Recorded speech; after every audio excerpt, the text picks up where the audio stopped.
No one to play with? There's always PartyPoker.com where the world plays poker.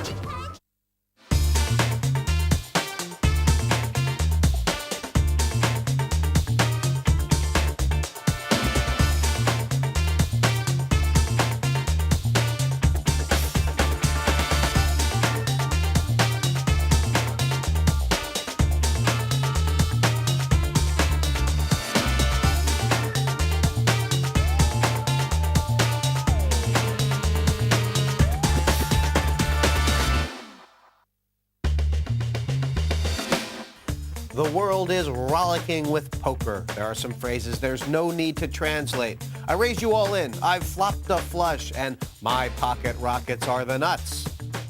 The universal language of poker. Last week it was a man and his dog who walked through to the semifinals. Tonight, another six are chasing the kitty on the table, looking to edge closer to a $125,000 top prize. Hi, I'm Jesse May, and I'm joined by a man who loves a game of poker, former world snooker champion Steve Davis. Steve, poker really brings out a wide range of emotions in people, doesn't it? Yes, it does, and it's how you control those emotions that makes a good poker player. There's nothing better than when you look down and see you've got the nuts, the best possible hand at that given time.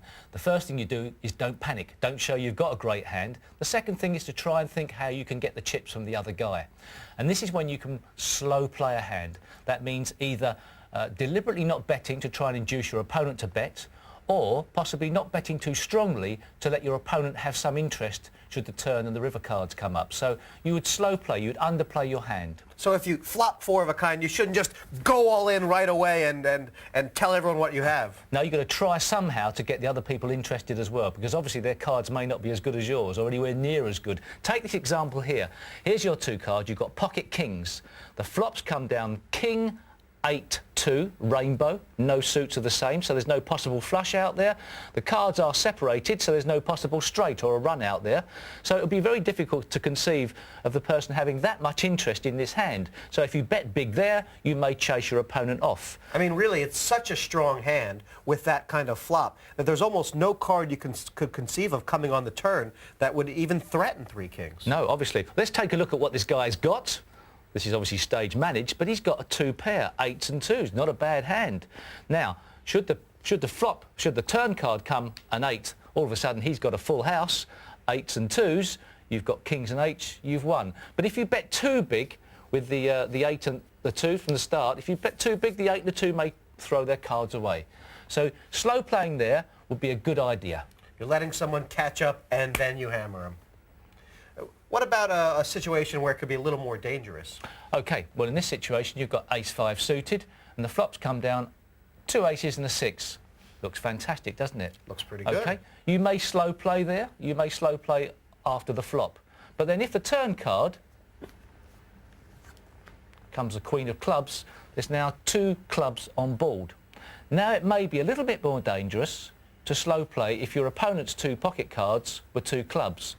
So that would depend upon how much money was in the pot as to how much money you bet. If you bet a small amount to try and keep your opponent interested, he may have the correct pot odds to try and draw for another club, as there's another 9 clubs in the pack. Right, so it's a double-edged sword. You want to get money in the pot, but you don't want to get so much money in the pot that if your opponent draws out on you, he's going to stick it to you right back. That's right. You've got to get the chips, but you've got to learn there's a little bit of danger involved as well. Well, one guy who knows a lot about slow playing, in fact, he can slow everything down but the speed of his chatter, is former world champion Phil Hellmuth.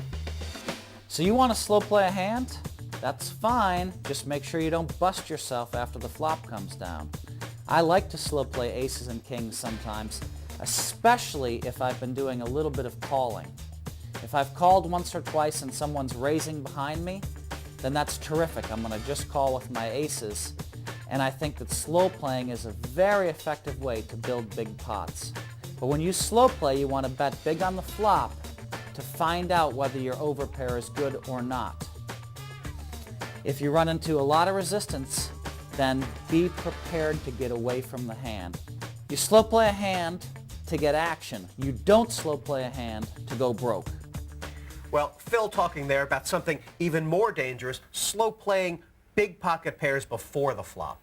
Yes, I mean, sometimes you feel like you have to. Say you're in the small blind and you were first to bet with a pair of aces. There's only the big blind left, and you want to win money, but you don't just want to win his big blind. You've got this massive hand. You slow play it by just calling. Your opponent has a 7 and a 2. He gets a free flop. He doesn't have to raise, he checks.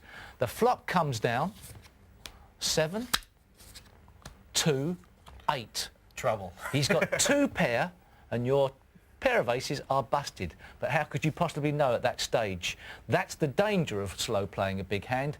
But sometimes the top players, they need to create action, so they do it occasionally. Yes, there's an old adage about that. They say, if you limp with aces, don't go broke with the aces. But we've got a big game coming up tonight, so let's see who's playing.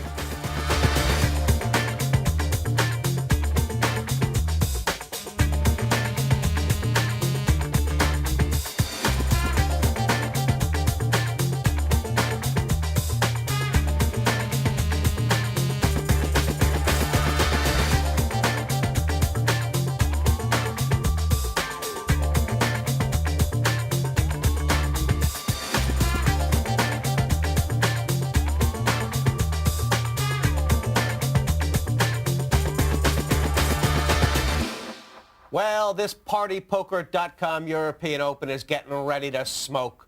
Join myself and Steve Davis after the break when this tinderbox blows up.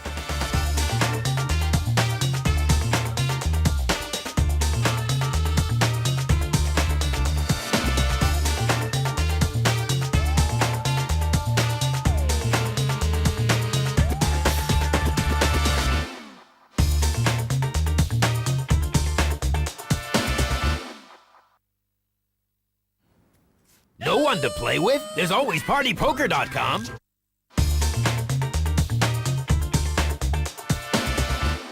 Players beginning this game with 100,000 each in tournament chips. The yellow chips are worth 1,000, the blue chips worth 2,000, and those red chips are the big ones worth 5,000 apiece. Total of 600,000 in chips on this table, and with the blind starting at 1 and 2,000, there's plenty of play early on. It's very warm in here. Blind starting at 1 and 2,000. Just a feeling out stage, I guess. 1,000 and 2,000, please. Obviously, just because a player is an internet qualifier, and the fact that he may be a bit uncomfortable in front of the cameras or uncomfortable in tournament play may come into the situation, but you can learn so Pass. much from the internet these Pass. days. They can still be very talented players.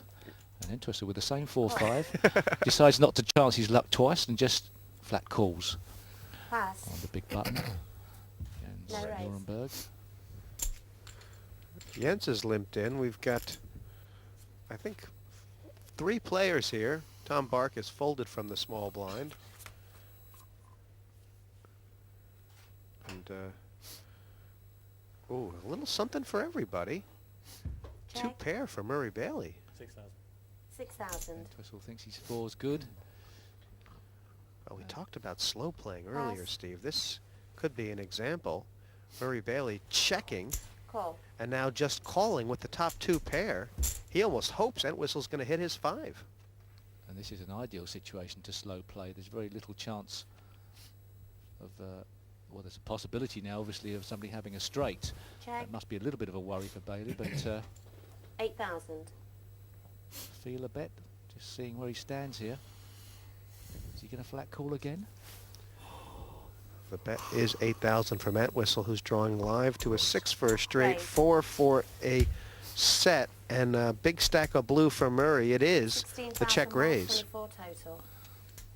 25. Oh, no. On top. Oh, my. Maximum bet. A re-raise. In total. You can't do No. 32, you is it? can't. No.